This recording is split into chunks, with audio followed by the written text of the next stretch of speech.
सहना भवतु सहनौ भुनक्तु सह वीर्यं करवावहै तेजस्विनावधीतमस्तु मा विद्विषावहै। ओम शांति शांति शांति। वैदिक जीवन पद्धति की इस कक्षा में आप सभी का हार्दिक स्वागत है, अभिनंदन है। हमारे जीवन में हम हर प्रकार से कल्याण को प्राप्त हों, कभी भी अकल्याण को प्राप्त ना हो। जो हमारे गुणकर्म स्वभाव हैं, हमारा संस्कार, हमारा परिवार, समाज, राष्ट्र, हर प्रकार से हमारे जीवन में कल्याण को प्राप्त हों और इस प्रकार से जो सच्चाई के साथ अपने जीवन को व्रतों के साथ, संकल्प के साथ जीता है, विपत्तियों में जो व्याकुल नहीं होता है तथा पुरुषार्थ पूर्वक, परमार्थ पूर्वक सेवार्थ जिसका जीवन होता है, उसके जीवन में सदैव भद्र ही भद्र होता है, कल्याण ही कल्याण होता है और उसका स्वभाव इस संसार में भद्र की स्थापना के लिए सदा लालायित रहता है।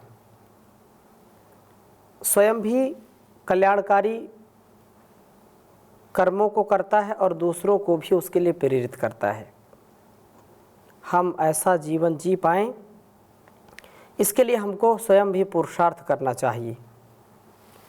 तो आज हम ऋग्वेद के तृतीय मंडल के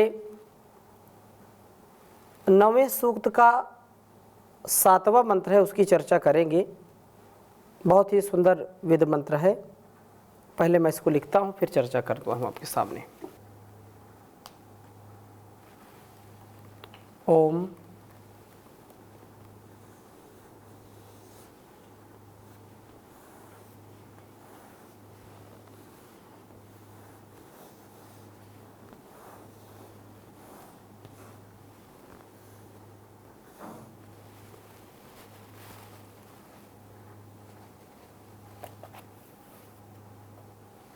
तद्भद्रम तव दंसना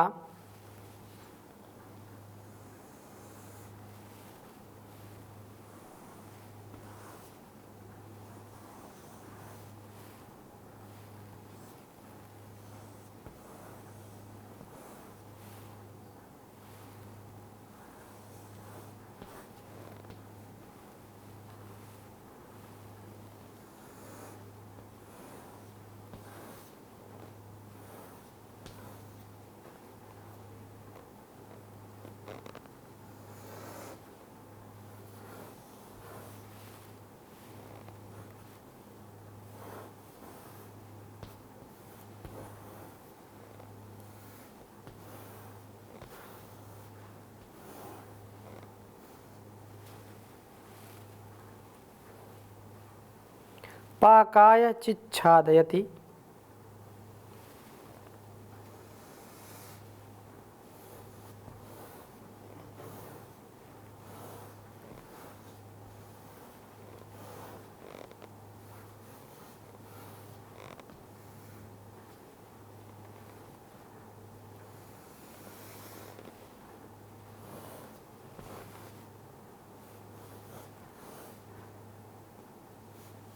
चिच्छदयति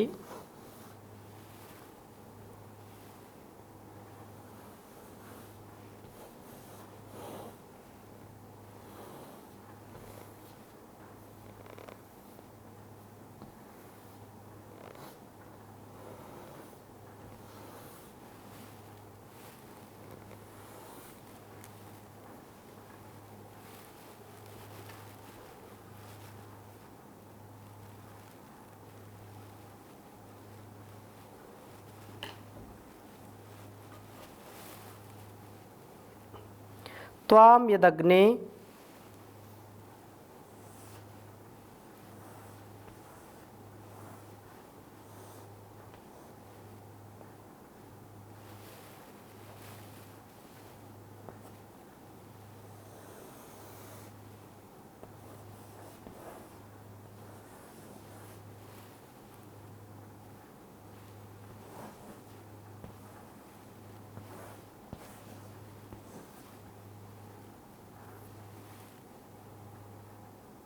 पशवः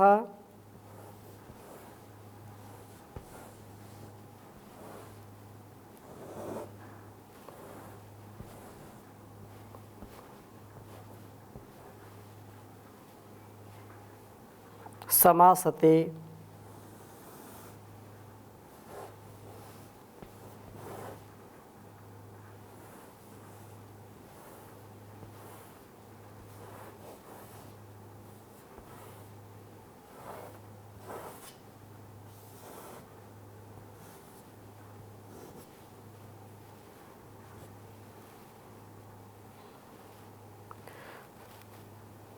समिद्धम अपि शर्वरे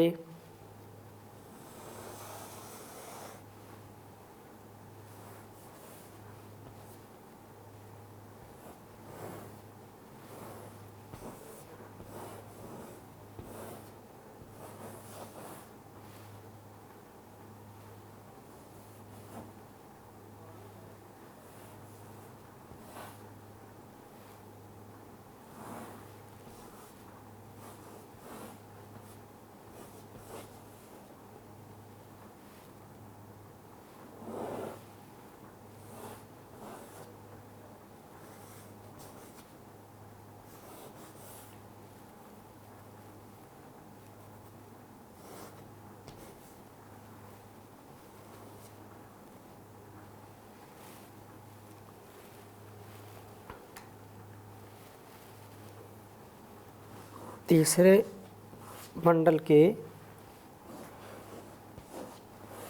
9वें सूक्त का 7वां मंत्र है।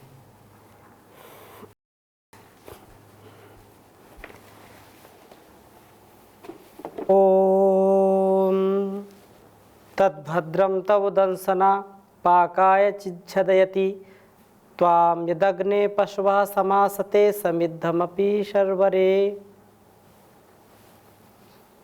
ओम तद्भद्रं तव दंसना पाकाय चिच्छदयति त्वां यदग्ने पशवः समासते समिद्धम अपि शर्वरे। वेद का यह मंत्र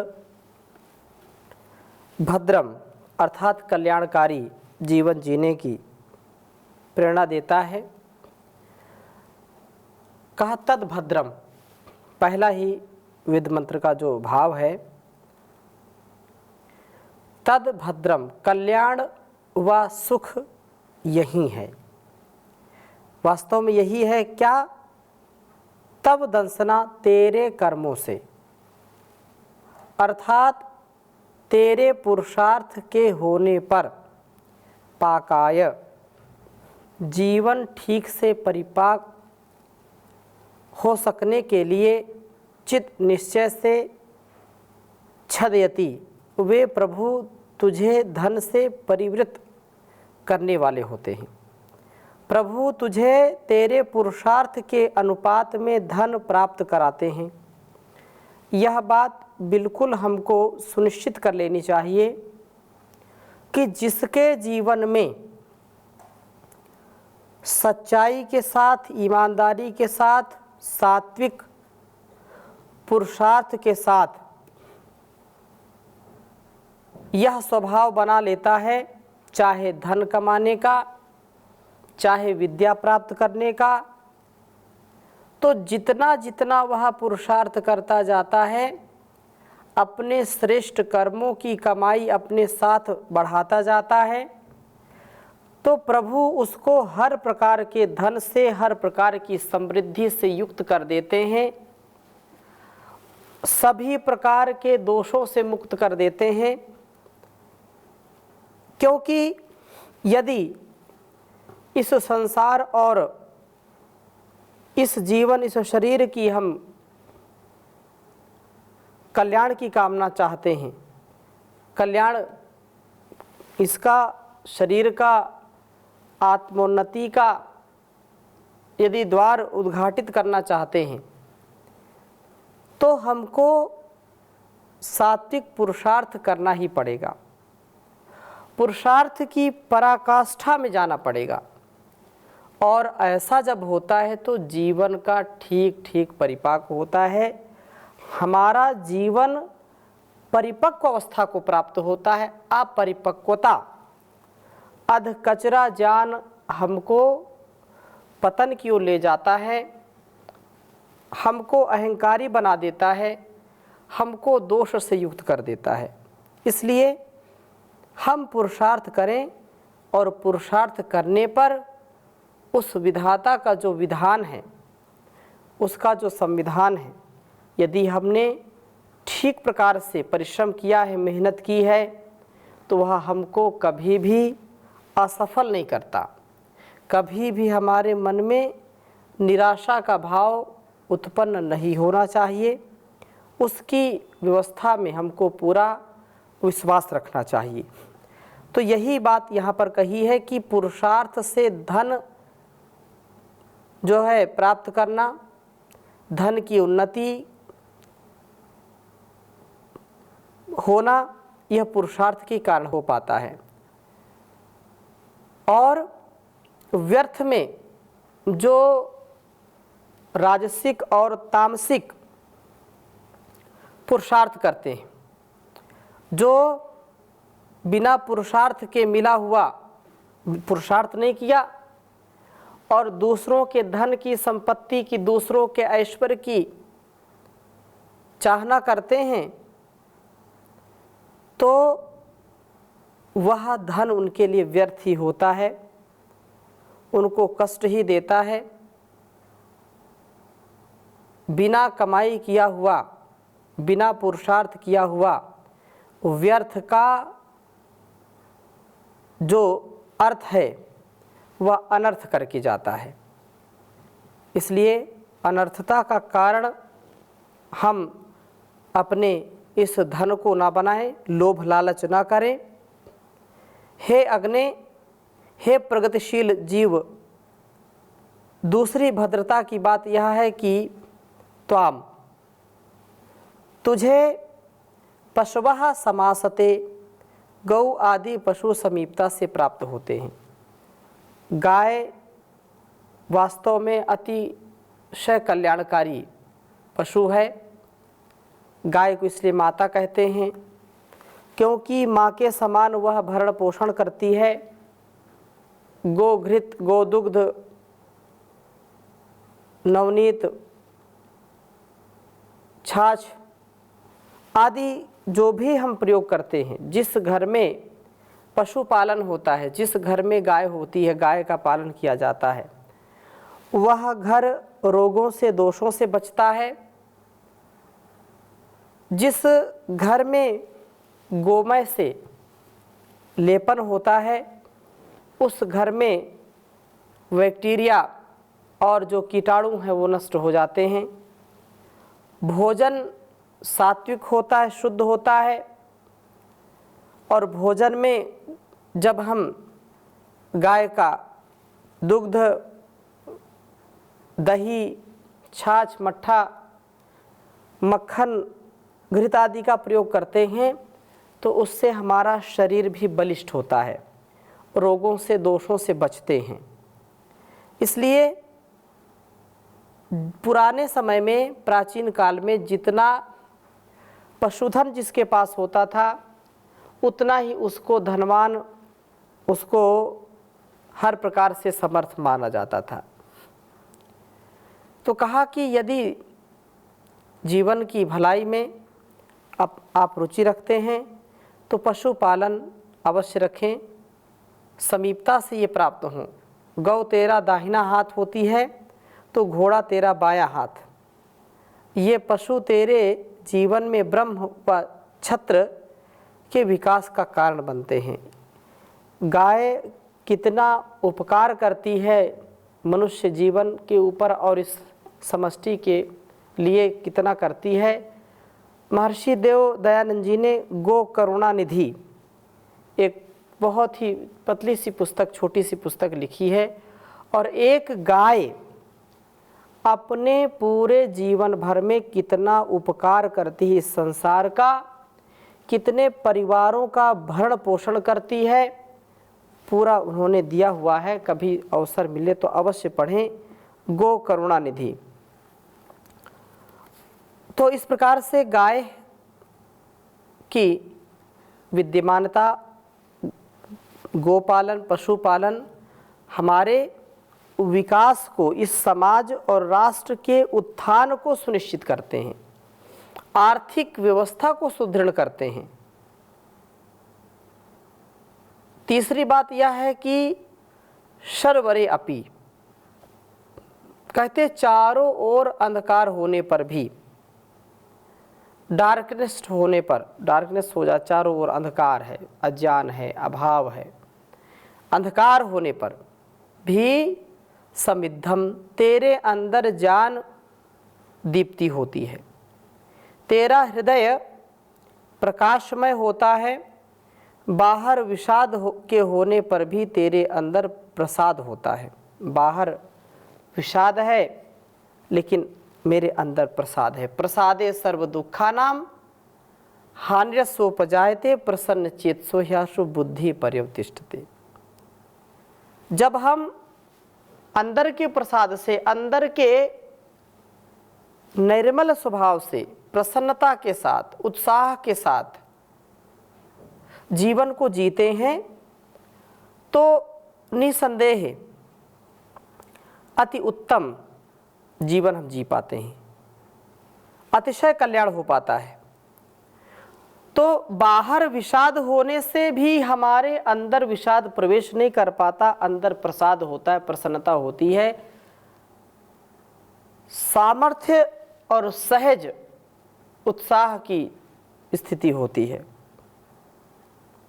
कल्याण की बात यही है कि दो तीन बातों पर विशेष ध्यान इस वेद मंत्र में दिलाया गया कि कल्याण तो तभी सुनिश्चित है, तभी कल्याण हमारा होता है, जीवन परिपाक के लिए पुरुषार्थ से पर्याप्त धन की प्राप्ति हो। हम अपने पुरुषार्थ से अपने जीवन का प्रत्येक क्षेत्र परिपक्व करें। दूसरी बात, गौ आदि पशुओं की कमी नहीं होनी चाहिए। यदि इससे विमुख हम आचरण करते हैं तो वह हमारे लिए ठीक नहीं होगा। और आपत्तियों में अव्याकुल भाव से हम रह सकें। विपत्तियाँ आती हैं, परिस्थितियाँ डामाडोल होती हैं, तो भी हमारी मन स्थिति कभी भी डामाडोल नहीं होनी चाहिए। परिस्थितियाँ कुछ भी हों, लाभ हानि, जय पराजय, सुख दुख, मान अपमान, ये तो संसार में मिलेंगे चारों ओर। कहीं भी कोई स्थान ऐसा नहीं है जहाँ पर ये ना हो। कोई भी कहीं भी सुखी नहीं है, कुछ न कुछ समस्याएं होती हैं। परंतु उन समस्याओं के बीच में भी समाधान में जो रहता है, हर व्यवधान को जो पार कर जाता है, आपत्तियों में, विपत्तियों में भी जो अव्याकुल रहता है, व्याकुलता जिसके मन में नहीं आती है, तो अव्याकुल भाव से हम रह सकें, हमारे अंदर उद्विग्नता न आए, भय, शोक, अमर्ष की जो भावना है वो नहीं आनी चाहिए। तो इस प्रकार से हम जी पाएं तो वास्तव में जीवन का बहुत ही सुंदर यह हर प्रकार से आ सकता है कि हम उसको अच्छी प्रकार से जी सकें और संतोषपूर्वक, शांतिपूर्वक, आनंदपूर्वक को जी सकते हैं। बहुत सुंदर बात कही है। बहुत ही उत्साह के साथ जीवन जीने की कला कैसे हम सीखें, तो संतोष हमारे अंदर होना चाहिए। कहा है, हे प्रभु वर दीजिए धारण करे संतोष हम, दूसरों के गुण निहारे और अपने दोष हम। हे प्रभु वर दीजिए, धारण करें संतोष हम, दूसरों के गुण निहारें और अपने दोष हम।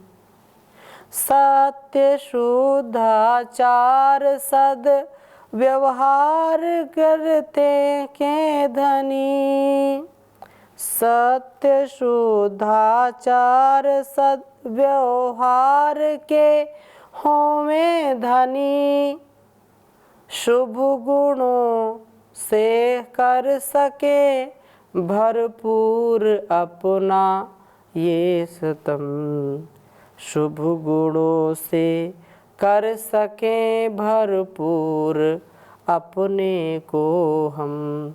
हे प्रभु वर दीजिए, धारण करें संतोष हम, दूसरों के गुण निहारें और अपने दोष हम। हो सदा निस्वार्थ मन, अभिमान को सो दूर हो, मन वचन और कर्म से होवें सभी निर्दोष हम। हे प्रभु वर दीजिए, धारण करें संतोष हम, दूसरों के गुण निहारे और अपने दोष हम। देश जाति धर्म रक्षा के लिए प्रहरी बने और सजग होकर रहें ना हो कभी मदहोश हम। हे प्रभु वर दीजिए, धारण करें संतोष हम।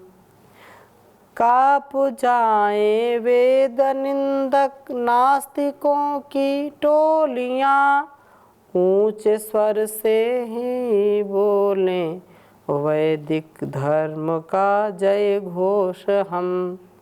हे प्रभु वर दीजिए, धारण करें संतोष हम, दूसरों के गुण निहारें और अपने दोष हम।